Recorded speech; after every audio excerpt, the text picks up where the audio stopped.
Hello everyone, welcome back to our channel. आप सभी का इस यूट्यूब प्लेटफॉर्म पे स्वागत है। मेरा नाम है प्रतिभा। आज के इस सेशन में हम क्वेश्चंस करने वाले हैं आपके चाइल्ड डेवलपमेंट एंड पेडागोजी के क्वेश्चन, ठीक है, यानी बाल विकास एंड जो आपका शिक्षण शास्त्र है उससे रिलेटेड क्वेश्चंस करेंगे। और ये क्वेश्चन आपके हर एक टीचिंग एग्जाम यानी किसी भी आप शिक्षक एग्जाम की तैयारी कर रहे हैं, आपको हर जगह हेल्प करने वाले हैं। चाहे आप सीटेट की तैयारी कर रहे हैं या केवीएस या कोई भी एग्जाम ऐसा जो टीचिंग एग्जाम से रिलेटेड है, आपको हर जगह ये मदद करेगा। यहाँ स्पेशली बात करें तो जुलाई में आपका सीटेट का एग्जाम हुआ नहीं, दिसंबर के लिए हम लोग प्रिपरेशन कर रहे हैं। फॉर्म आपको जल्द ही देखने को मिलेंगे। मे भी हो सकता है सितंबर तक आपके सीटेट के फॉर्म भी आ जाए, क्योंकि अगर दिसंबर में पेपर होगा तो सितंबर तक आ जाने चाहिए। यहाँ पे हम उस दिन का इंतजार नहीं कर सकते कि जब फॉर्म आएगा, फॉर्म फिल करेंगे तभी हम प्रिपरेशन स्टार्ट करेंगे, क्योंकि बात यह है कि 2026 में मे भी हो सकता है कि आपको वैकेंसी देखने को मिले, सुपर टेट जैसी वैकेंसी देखने को मिले। तो चाहे आपका टेट हो चाहे आपका सी टेट हो, सब आपको क्वालिफाई करना है। और एंड केवीएस की भी आपको बहुत जल्द वैकेंसी देखने को मिलेगी, तो इसलिए लगातार प्रिपरेशन करने के लिए जुड़ जाइए। एंड अगर आप चाहते हैं कि मैं सीटेट में पहली बार में ही एग्जाम क्लियर करूं, या कुछ ऐसे भी स्टूडेंट होंगे जिनका 1-2 नंबरों से रह जाता होगा, इम्पोर्टेंट आपका यही चीज है कि आप पेडागोजी में फोकस कीजिए। अगर आप पेडागोजी समझ गए, ठीक है, यानी शिक्षण शास्त्र जो है, अगर आपने इसको समझ लिया तो आप आसानी से सीटेट का एग्जाम क्रैक कर सकते हैं।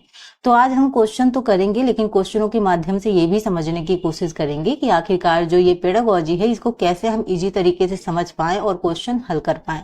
तो सारी चीजें मैं एक्सप्लेन करने की पूरी कोशिश करूंगी, ठीक है। तो चलिए आज की क्लास शुरू करते हैं। अगर ये सेशन आप सभी को पसंद आए तो लाइक शेयर सब्सक्राइब जरूर कीजिएगा, बेल आइकन जरूर प्रेस कीजिएगा, ताकि जो भी मेरी क्लासेस हो उनकी नोटिफिकेशन आप तक पहुंचे और आप क्लास ज्वाइन कर पाए।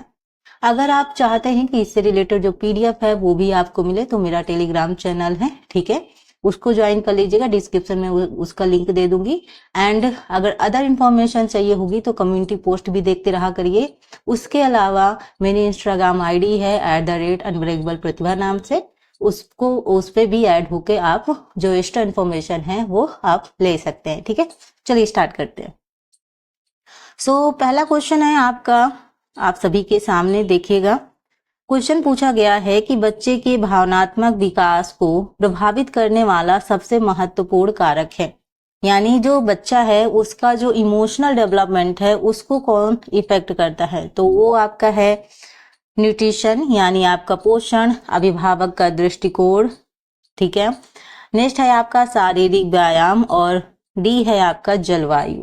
तो देखिएगा, जो क्वेश्चन आपसे पूछा गया है कि बच्चे के भावनात्मक विकास को प्रभावित करने वाला सबसे महत्वपूर्ण कारक है, वो कौन सा है, देखिएगा और फिर आंसर देने की कोशिश कीजिएगा। यहाँ पे अगर बात करें तो सीधे ही समझ में आ रहा है कि जो ऑप्शन बी है, यानी अभिभावक का जो दृष्टिकोण है, जो आपके पेरेंट्स का अप्रोच है, वो आपके लिए ज्यादा इम्पोर्टेंट है, वो आपको ज्यादा मदद करता है। यानी जो अभिभावक है उसका प्यार, उसका सहारा, उनका सही मार्गदर्शन ही आपके जो इमोशनल डेवलपमेंट है, कहते हैं ना कि जब पेरेंट्स आप पे ट्रस्ट करते हैं तो आप और अधिक मोटिवेट होते हो, अंदर से मोटिवेशन आता है, अंदर से एक ऊर्जा महसूस होती है कि मतलब फुलफिलनेस, अगर बात की जाए पूर्ण रूप से अगर हम पूर्ण होते हैं, तो जब पेरेंट्स हमें हामी भर देते हैं, हमारे लिए एक सहारा का काम करते हैं कि है हमारे साथ, हमारे पेरेंट्स का साथ है, तो वो आपके लिए ज्यादा क्या कहते हैं स्ट्रॉन्ग चीज बन के आती है बाहर। तो यहाँ पे अभिभावक का जो प्यार है, जो सहारा है, जो सही मार्गदर्शन वो देते हैं, वो आपके इमोशनल डेवलपमेंट यानी भावनात्मक विकास का एक आधार होता है, ठीक है। नेक्स्ट अगर बात करें क्वेश्चन की, क्वेश्चन नंबर 2 है आप सभी के सामने। पूछा गया है, पियाजे के अनुसार वह अवस्था जिसमें बच्चा तार्किक सोच विकसित करता है, यानी जो लॉजिकल थिंकिंग है वो, ठीक है, लेकिन अमूर्त सोच नहीं कर पाता वह है, ठीक है, यानी अब्स्ट्रैक्ट जो थिंकिंग है वो नहीं कर पाता है, लेकिन जो उसका लॉजिकल थिंकिंग है वो होने लगता है। तो वो कौन सी स्टेज है पियाजे की? तो जैसा आप जानते हैं पियाजे ने 4 स्टेजेस दी हैं। वो 4 स्टेजेस के बारे में आपके हर एक एग्जाम में क्वेश्चन पूछा जाता है। एंड अगर बात करें तो सीटेट का फेवरेट जो मनोवैज्ञानिक है वो पियाजे महोदय, पियाजे हैं, वाइगोस्की हैं, कोहलबर्ग हैं, इनसे रिलेटेड क्वेश्चन आपको हमेशा देखने को मिलेगा। तो ऐसे टॉपिक तो हमें अलग से ही नोट्स बना के अच्छे से पढ़ना चाहिए, ताकि एक एक चीज हमें मालूम है। तो यहाँ पे जो स्टेजेस दी हैं वो है सेंसरी मोटर यानी संवेदी गति अवस्था, ठीक है, या संवेदी गामक अवस्था भी कह सकते हैं। दूसरा है प्री ऑपरेशनल स्टेज यानी पूर्व संक्रियात्मक अवस्था। तीसरा है कॉन्क्रीट ऑपरेशनल यानी ठोस संक्रियात्मक अवस्था। और चौथा है फॉर्मल ऑपरेशन यानी औपचारिक संक्रियात्मक अवस्था। तो ये 4 जो स्टेजेस दी हैं ये पूरा आपका क्रम से दिया हुआ है, बट अभी यहाँ पे एज नहीं दी हुई है, या first, second, third and fourth. तो जैसा ये क्रम दिया हुआ है स्टूडेंट, वैसे ही आपको याद करना है। मैं इसका ईयर भी आपको बता देती हूँ, क्योंकि कई एग्जामों में आपका इसका ईयर भी पूछा जाता है। तो जो संवेदी गति अवस्था है यानी जो सेंसरी मोटर अवस्था है वो है आपका 0 से 2 वर्ष, ठीक है। वहीं अगर बात करें पूर्व संक्रियात्मक अवस्था तो 2 से 7 वर्ष तक, ठीक है। अगर ठोस संक्रियात्मक अवस्था की बात करेंगे तो आपका 7 से लेकर 11 वर्ष तक होती है। और औपचारिक यानी फॉर्मल ऑपरेशन की बात करेंगे तो 11 से जो ऊपर की अवस्था होती है वो आपका फॉर्मल ऑपरेशन की अवस्था होती है। तो जो पियाजे महोदय जी हैं उन्होंने अपने अलग अलग स्टेजेस में अलग अलग चीजें मतलब बताई हैं। जैसे भाई सेंसरी जो मोटर अवस्था है उसमें बच्चा अपने सेंसेस यानी अपनी ज्ञानेंद्रियों का इस्तेमाल कर कर चीजें करना शुरू करता है। सो वैसे ही आपसे क्वेश्चन पूछा गया है कि कौन सी ऐसी स्टेज है जिसमें बच्चा लॉजिक थिंकिंग लगाना स्टार्ट कर देता है, ठीक है, यानी उसका लॉजिक थिंकिंग विकसित हो जाता है। यहाँ पे अगर बात करें तो ये आपकी कौन सी अवस्था होती है, कॉन्क्रीट ऑपरेशनल अवस्था यानी ठोस संक्रियात्मक जो अवस्था होती है इसमें बच्चा क्या करता है, तार्किक सोच विकसित करता है, ठीक है, याद रखिएगा। चलिए, तो जैसे मैंने आपको बताया इसका जो ईयर है 7 से 11 ईयर तक है, ठीक है। नेक्स्ट क्वेश्चन आपसे पूछा गया है, सीखने का कौन सा नियम कहता है कि अभ्यास सीखने को मजबूत करता है। जैसा कि आप जानते हैं कि जब हम लगातार किसी चीज का अभ्यास करते जाते हैं तो वो चीज हम और बेहतर तरीके से सीख पाते हैं, है ना। कहते हैं करत करत अभ्यास थे, सुना ही होगा आपने। तो इसमें जो आपके थॉर्नडाइक महोदय जी हैं उन्होंने 3 नियम बताए हैं। एक है आपका तत्परता का नियम, एक है आपका अभ्यास का नियम और एक है आपका प्रभाव का नियम, ठीक है। तो यहाँ पे आपसे जो क्वेश्चन पूछा गया है वो है कि सीखने का कौन सा नियम कहता है कि अभ्यास सीखने को मजबूत करता है। तो तत्परता का नियम, दूसरा आपके ऑप्शन है अभ्यास का नियम, ठीक है, तीसरा जो ऑप्शन है आपका प्रभाव का नियम और चौथा है समानता का नियम, ठीक है। तो यहाँ पे थॉर्नडाइक महोदय जी से भी क्वेश्चन आपके पूछे जाते हैं उनके, ठीक है। तो यहाँ पे अगर बात करेंगे अभ्यास सीखने को मजबूत करता है, ये कौन से नियम में है, तो अभ्यास का नियम, है ना। अभ्यास करते करते चीजें और बेहतर आप करने लगते हो, है ना। चलो, तो ये हो गया लॉ ऑफ एक्सरसाइज।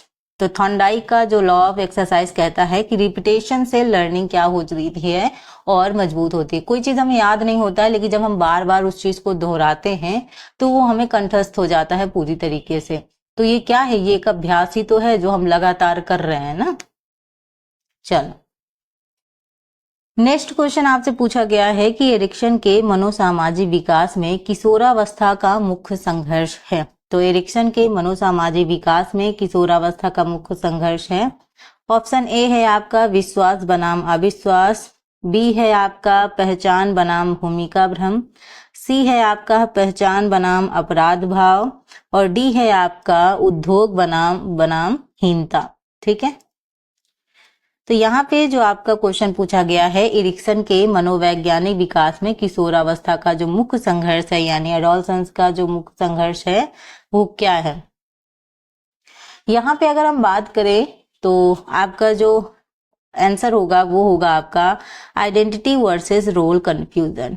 इस समय बहुत सारी किशोरावस्था ऐसी अवस्था है जब बच्चा बहुत सारी चीजें एकदम से उसके साथ होने लगती हैं, यानी बहुत सारी चीजें उसको भ्रम मतलब उत्पन्न होने लगता है। पहली बात तो आइडेंटिटी का कंफ्यूजन है ना, फिर रोल क्या है, आगे जाके क्या करना है क्या नहीं करना है, बहुत सारी चीजें आपकी इसी में आ जाती हैं। इसी वजह से स्टेनले हॉल महोदय जी ने भी जो किशोरावस्था है उसको क्या कहा है, तनाव और तूफान की अवस्था का, क्योंकि बहुत सारी चीजें एक बार में होती है, बहुत सारे फिजिकल चेंजेस होते हैं, मेंटली चेंजेस होते हैं, कई सारे कॉन्फ्लिक्ट होते हैं, तो उन सब से बच्चा जो है वो डील करता है। अगर किशोरावस्था में ही उसको सही मार्गदर्शन मिल गया तब तो बच्चा सही रास्ते पे चलेगा, है ना। अगर उसी समय वो भटक गया तो वो गलत रास्ते पे भी जा सकता है, तो दोनों चीजें काफी जरूरी हैं। तो यहाँ पे जो अडोलसेंस है उसमें सेल्फ आइडेंटिटी अगर सफल ना हो तो रोल कंफ्यूजन होता है ना। यहाँ पे क्वेश्चन नंबर 5 पूछा गया है आपसे कि समावेशी शिक्षा मुख्य रूप से किस पर केंद्रित होती है। आपके ऑप्शन है केवल प्रतिभाशाली विद्यार्थियों पर, बी है केवल दिव्यांग विद्यार्थियों पर, सी है सभी के लिए समान सीखने के लिए, या डी है विशेष बच्चों के लिए अलग स्कूल। तो देखो अब यहाँ पे सीटेट का एक अलग पॉइंट समझ में आता है और वो है ट्रिक के माध्यम से। अब ट्रिक लोग कोई अलग से ट्रिक नहीं लगाई जाती है, यही जो दिया हुआ है ना इसी में ट्रिक लगाने की कोशिश करते हैं।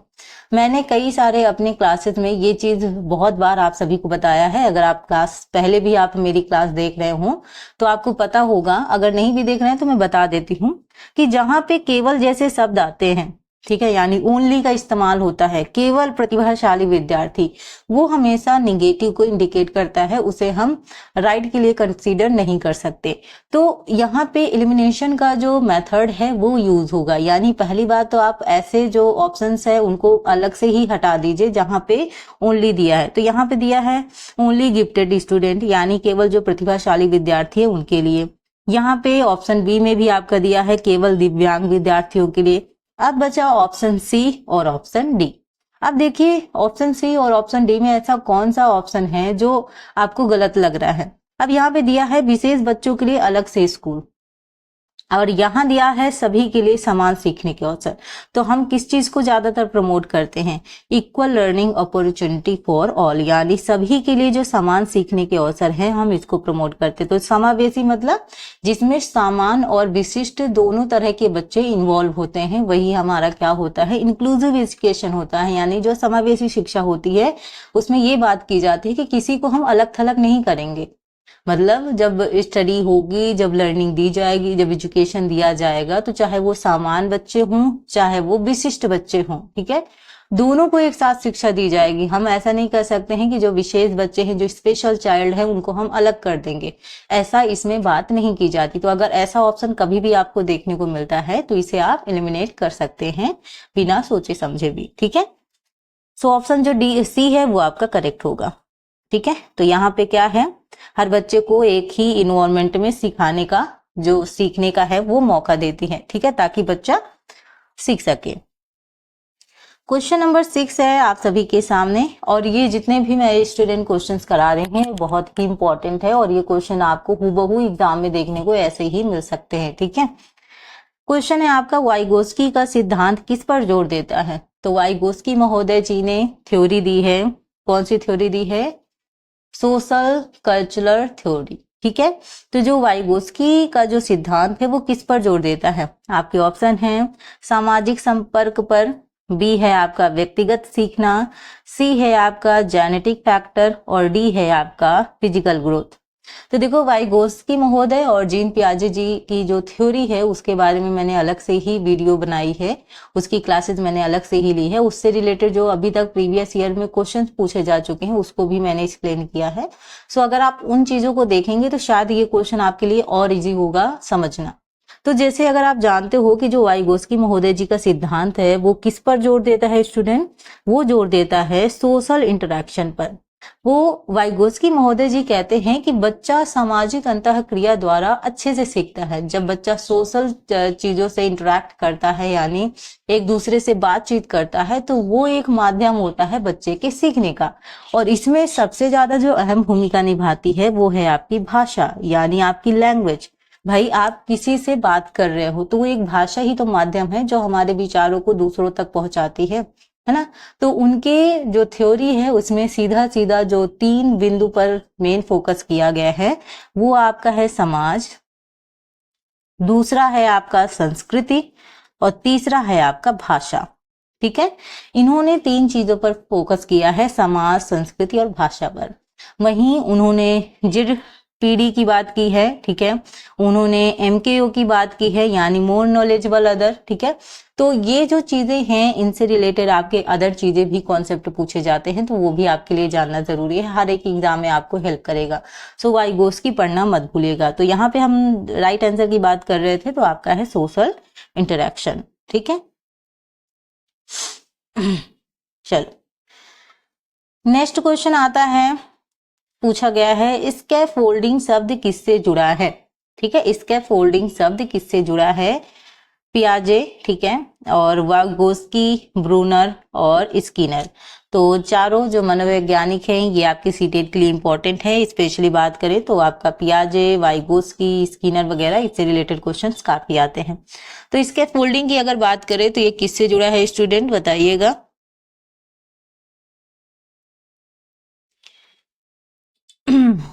यहाँ पे अगर बात करें स्कैफोल्डिंग की, जो बात करते हैं वो बात करते हैं आपके वाइगोस्की महोदय जी, ठीक है। यानी अगर बात करें तो स्कैफोल्डिंग की बात कौन करता है, आपके जो वाइगोस्की महोदय जी हैं वो आपकी स्कैफोल्डिंग की बात करते हैं। यानी स्कैफोल्डिंग मतलब एक मचान की तरह, जैसे आप किसी को थोड़ा सा भी सहारा दो उसके बाद वो अपने आप काम करने लगे, वही आपका स्कैफोल्डिंग हो जाता है। यानी जैसे हमने भाई बच्चा एक मैथ सॉल्व कर रहा है, हमने उसमें थोड़ा सा हिंट दिया है ना, हिंट दिया और उसने पूरा सॉल्व कर दिया, मतलब ऐसा नहीं कि हम उसकी पूरी तरीके से मदद कर रहे हैं, मतलब एक तरीके से अगर आप कह दो टेम्परेरी जो हेल्प होती है वो अगर हम उसको दे रहे हैं, उसके बाद वो स्वयं काम करना शुरू कर रहा है। जैसे हमारे पेरेंट्स हमें कैसे साइकिल चलाना सिखाते हैं, मतलब साइकिल तो पीछे से पकड़े रहते हैं, हम चलाते हैं, उसके बाद वो क्या करते हैं, साइकिल जो पीछे से पकड़े रहते हैं वो छोड़ देते हैं और फिर हम अपने आप चलाने लगते हैं। तो ये मतलब क्या, एक टेम्परेरी हेल्प है जिसके सहारे हम अपना आगे बढ़ रहे हैं। तो यही जो आपका क्या होता है, इसके फोल्डिंग होता है, इसी की वाइगोस्की महोदय जी ने बात की है। जेडपीडी की बात की है, ठीक है, जोन ऑफ प्रॉक्सिमल डेवलपमेंट। वहीं एमक्यूओ की बात की है यानी मोर नॉलेजेबल अदर, यानी आप अपने से जो ज्यादा ज्ञानवान इंसान है उससे सीख सकते हैं, वो चाहे आपकी उम्र से छोटा हो या बड़ा हो, मैटर नहीं करता है, ठीक है। तो बढ़ते हैं नेक्स्ट क्वेश्चन की ओर।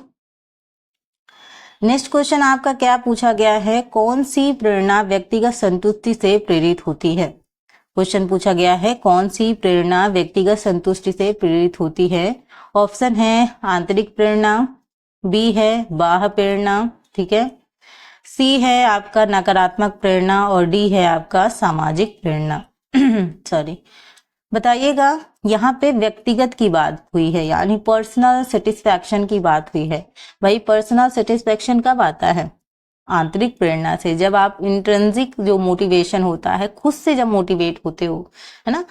देखो एक मोटिवेशन होता है बाह्य मोटिवेशन, यानी किसी ने हमें मोटिवेट किया या कोई चीज देख कर हम मोटिवेट हो रहे हैं, किसी का स्ट्रगल देख के मोटिवेट हो रहे हैं या कोई इंसान हमें मोटिवेट कर रहा है। होता है ना जब हम पढ़ाई करते करते हमको लगता है कि भाई पढ़ते पढ़ते तो हम थक गए हैं, पूरी जिंदगी ही निकलती जा रही है पढ़ते पढ़ते, इसके बाद क्या ही होगा, तो हमारा मोटिवेशन डाउन हो जाता है ना, हम डिमोटिवेट होने लगते। तो हम कहीं कुछ मोटिवेशन जो सोर्स हैं उनको देखते हैं, किसी ऐसे व्यक्ति को देखते हैं जो आज ऊंचाइयों तक पहुंचा है, उनको देखकर हम मोटिवेट होते हैं कि जब ये कर सकते हैं तो हम भी कर सकते हैं, है ना। तो ऐसा करके जो मोटिवेशन होता है वो बाह्य मोटिवेशन होता है। लेकिन जब हम स्वयं से मोटिवेट होते हैं, यानी खुद की आत्मा ही हमसे कहती कि नहीं तुम कर लोगे, तुमसे हो पाएगा, तुमसे हर चीज हो जाएगा, तो वो हमारी आंतरिक मोटिवेशन होती है। और आंतरिक जो मोटिवेशन होती है स्टूडेंट, वो परमानेंट रहती है। बाह्य मोटिवेशन आज आपने देखा, कल को हो सकता है आपका मूड खराब हो गया, फिर आप वहीं आके स्टक हो गए ना। लेकिन जो आंतरिक मोटिवेशन है, अंदर से हमेशा जब आप प्रेरित रहेंगे, ठीक है, मोटिवेट रहेंगे, तो वो चीजें आपकी लाइफ टाइम चलेंगी। सो सबसे स्थायी जो आपका होता है वो आपका आंतरिक मोटिवेशन होता है। तो राइट आंसर भी आपका क्या होगा, आंतरिक मोटिवेशन। खुद से जब संतुष्टि मिलती है आपको किसी भी कार्य को करने में, कुछ काम होते हैं ना ऐसे जब हमको अंदर से ही संतुष्टि मिलती है कि यस मैं इसी काम करने के लिए बना था या बनी थी, है ना। तो वो जो संतुष्टि होती है ना, वो अलग ही बात होती है। नेक्स्ट क्वेश्चन की बात करें आपसे तो पूछा गया है वस्तुओं की कल्पना करने और मानसिक रूप से उन्हें संचालित करने की क्षमता कहलाती है। ऑप्शन है आपका स्मृति, बी है आपका रचनात्मकता, सी है आपका स्थानिक क्षमता और डी है आपका तर्क शक्ति यानी रीजनिंग। बताइएगा। वस्तुओं की कल्पना करने और मानसिक रूप से उन्हें संचालित करने की जो क्षमता है वो कहलाती है, क्या कहलाती है?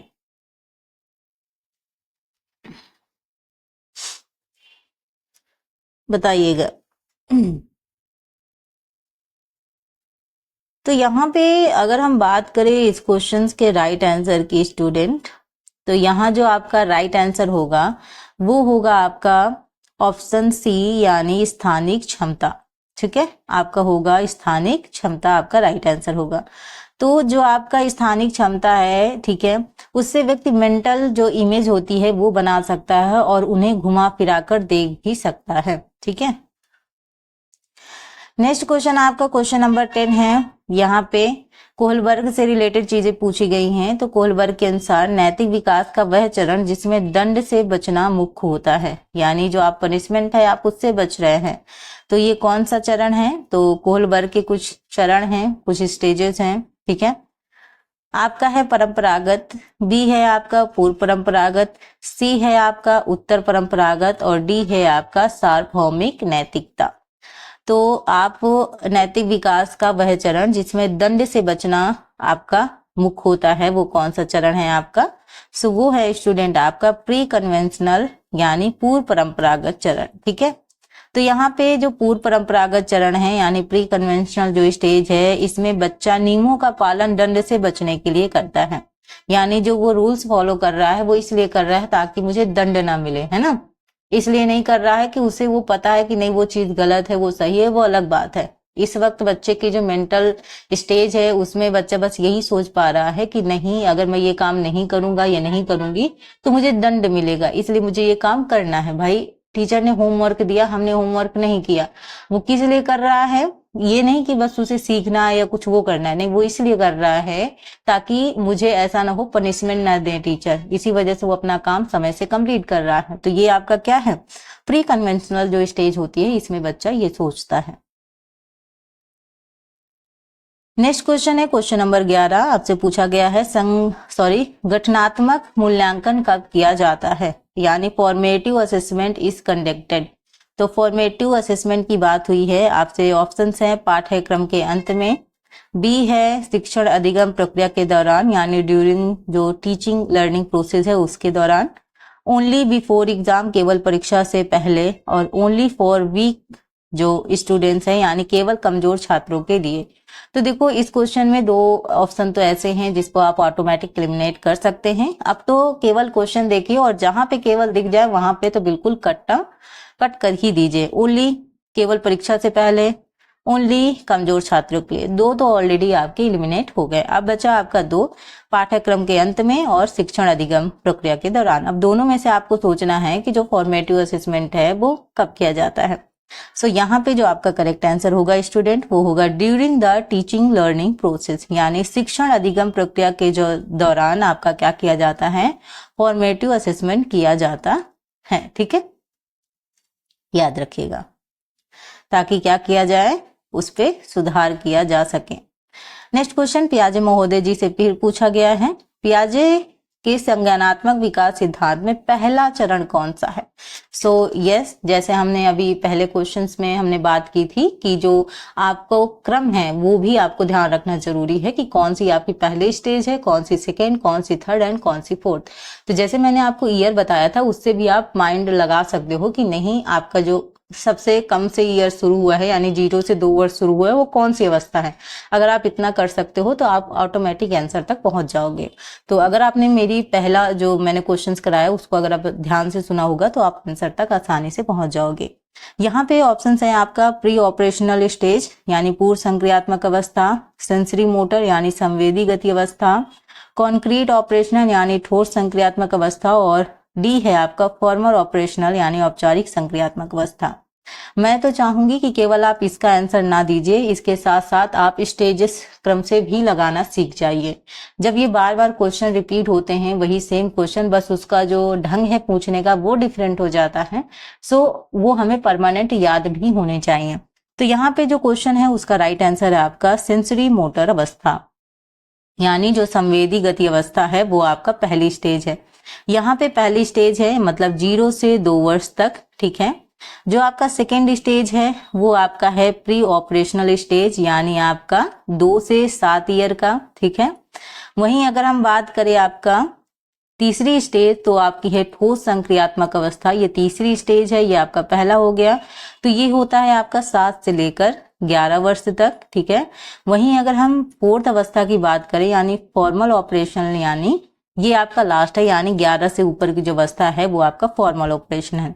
मैं फिर से आपको यहाँ पे क्लियर कर देती हूँ, किसी भी स्टूडेंट को अगर डाउट हो। देखो, ये जो आपका सेंसरी है ये पहली अवस्था है, ये प्री ऑपरेशनल दूसरी अवस्था, तीसरी अवस्था आपकी कॉन्क्रीट ऑपरेशनल और चौथी अवस्था आपका फॉर्मल ऑपरेशन स्टेज है। और ईयर मैंने आपको बता ही दिया, 0 से 2, यहाँ 2 से 7, 7 से 11 और 11 से ऊपर की जो अवस्था है।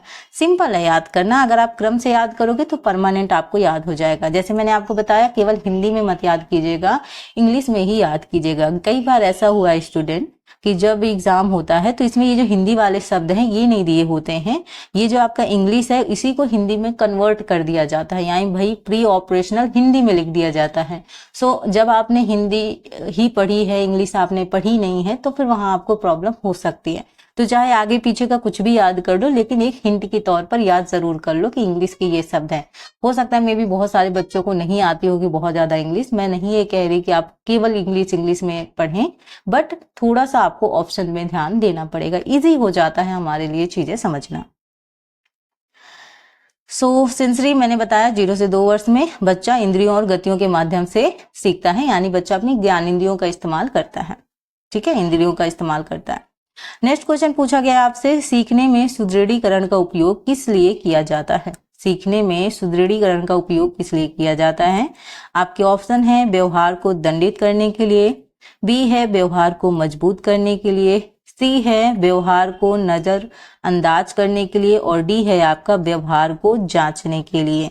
तो सीखने में जो सुदृढ़ीकरण है यानी रिइंफोर्समेंट है वो मतलब किस लिए उपयोग किया जाता है, ये आपसे पूछा गया है। तो यहाँ पे आपका जो राइट आंसर है वो है आपका व्यवहार को मजबूत करने के लिए ये किया जाता है। ऑप्शन जो बी है वो आपका करेक्ट होगा, ठीक है। यानी स्किनर के जो रिइंफोर्समेंट है उससे वांछित व्यवहार की संभावना को ये क्या करता है, बढ़ाता है। नेक्स्ट क्वेश्चन है आपका, निम्न में से कौन बाल विकास का सिद्धांत नहीं है? तो नहीं वाले, अब तो आपका ऑफलाइन एग्जाम होने लगा है, पहले आपका ऑनलाइन एग्जाम होता था, पहले ऑफलाइन देना ऑनलाइन फिर ऑफलाइन हो गया है, तो ऑफलाइन में थोड़ा इजी हो जाता है, वरना ऑनलाइन में तो देखिए तो ऑल टाइम स्क्रीन पे देखना पड़ता है, तो सर भी दुखने लगता है कई लोगों का, तो उस वजह से लोग जल्दी जल्दी क्वेश्चन सॉल्व करने की कोशिश करते हैं और इस वजह से ध्यान नहीं देते। बट ऑफलाइन होता है तो आप रिलैक्स होकर क्वेश्चन कर पाते। बट ये होता है कि भाई पेडागोजी जैसे चीजें पूछी जाती हैं तो क्वेश्चन से लेंदी आते हैं, मतलब समय लगता है क्वेश्चन सॉल्व करने में, इसलिए थोड़ा बहुत आपको ट्रिकी चीजों का इस्तेमाल भी करना चाहिए, जैसे मैंने आपको पहले बताया। यहाँ पे ऑप्शंस की बात करेंगे तो ए है आपका विकास पूर्वानुमेय है, बी है आपका विकास सभी क्षेत्रों में समान होता है, सी है विकास सतत है, और डी है विकास सामान्य से विशेष की ओर होता है। तो पूछा गया है कि बाल विकास का कौन सा सिद्धांत नहीं है, ये आपसे क्वेश्चन पूछा गया है। तो देखिएगा प्रश्न और बताइएगा इसका आंसर क्या होगा। आंसर है आपका विकास सभी क्षेत्रों में समान होता है, यानी development is uniform is all domains, ठीक है। तो ऑप्शन जो बी है वो आपका करेक्ट होगा। यहाँ पे देखिएगा विकास सभी क्षेत्रों में समान नहीं होता है, अलग अलग क्षेत्रों में अलग जो गति होती है वो हो सकती है, इसलिए आपका जो नहीं वाला ऑप्शन था वो आपका बी था।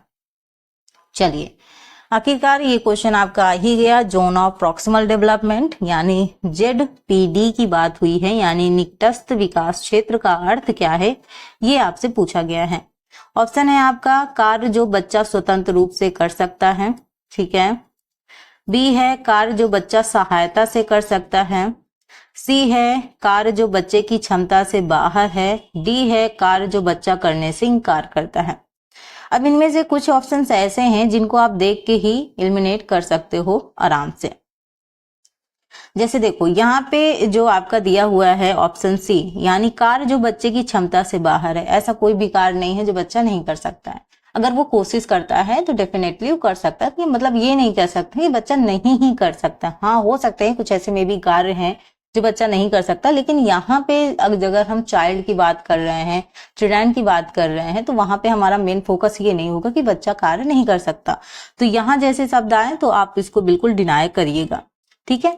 नेक्स्ट है कार्य जो बच्चा करने से इनकार करता है, तो ये भी आपका गलत होगा। अब ऑप्शन बचा बी एंड आपका ऑप्शन ए, यानी निकटस्थ विकास क्षेत्र का अर्थ है, ये आपसे क्वेश्चन पूछा गया है। सो आपका जो करेक्ट आंसर है वो आपका क्या होने वाला है, कार्य जो बच्चा सहायता से कर सकता है, ठीक है। ऐसा कार्य जो बच्चा किससे कर सकता है, सहायता से कर सकता है, यानी अगर किसी की हेल्प की मतलब मिल जाए बच्चे को तो बच्चा आराम से वो कार्य कर सकता है। यानी बच्चे को किसकी जरूरत है, मार्गदर्शन की, सहायता की जरूरत है। अगर देखो ये वाइगोस्की महोदय जी का है, जैसे मैंने आपको पहले बताया, जेडपीडी, स्कैफोल्डिंग, एमकेओ, इन सब की बात कौन करते हैं, वाइगोस्की महोदय जी करते हैं। तो वाइगोस्की महोदय जी के हिसाब से जो बच्चा केवल मार्गदर्शन और सहायता से कर सकता है वो क्या है, आपका जेडपीडी है। नेक्स्ट क्वेश्चन है आपका, संज्ञानात्मक विकास सिद्धांत किसने प्रस्तावित किया। तो सिंपल है, ऑप्शन है आपके एरिक्सन, ठीक है, बी है जीन पियाजे, सी है लेवाइगोस्की और डी है बीएफ स्किनर। तो जैसे मैंने अभी तक आपको बताते हुए आई हूं कि जो 4 स्टेजेस दी हैं वो किसने दी हैं, जीन पियाजे जी ने, और उन्हीं की 4 स्टेजेस कहाँ से हैं, उनकी कौन सी थ्योरी से है, सो वो है संज्ञानात्मक विकास। तो जो संज्ञानात्मक विकास का सिद्धांत दिया है वो दिया है आपका जीन पियाजे महोदय जी ने, ठीक है। तो याद रखिएगा, कॉग्निटिव डेवलपमेंट, ठीक। क्वेश्चन नंबर 17 है आप सभी के सामने, छोटे बच्चे को पढ़ाने के लिए कौन सा तरीका सबसे उपयुक्त है। आपका व्याख्यान विधि, आपका खेल विधि, सी है प्रदर्शन विधि और डी है परियोजना विधि।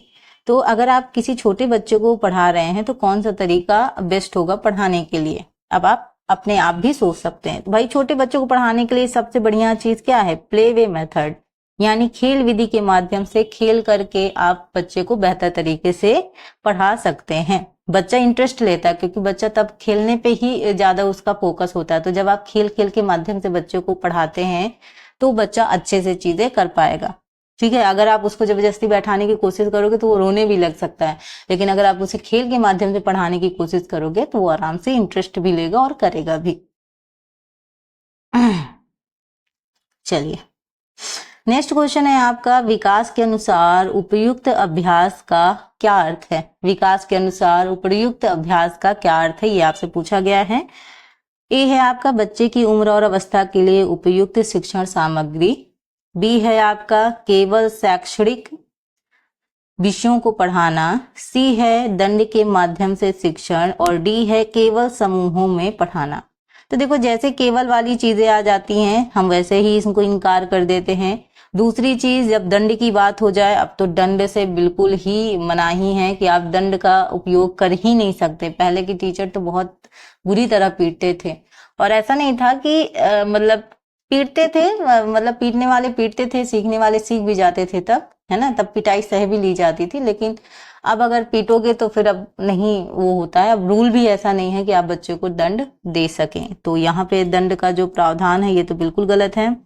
यहाँ पे ऑप्शन बी में भी केवल शैक्षणिक दिया है, यानी टीचिंग ओनली एकेडमिक सब्जेक्ट, यहाँ पे भी गलत है। तो राइट आंसर आपका सीधा सीधा मिल जाता है ना। तो देखो जब हम एलिमिनेट कर देते हैं तो राइट आंसर तक बहुत जल्दी पहुंच जाते हैं, यानी बच्चे उम्र और अवस्था के लिए उपयुक्त शिक्षण सामग्री, ठीक। चलिए,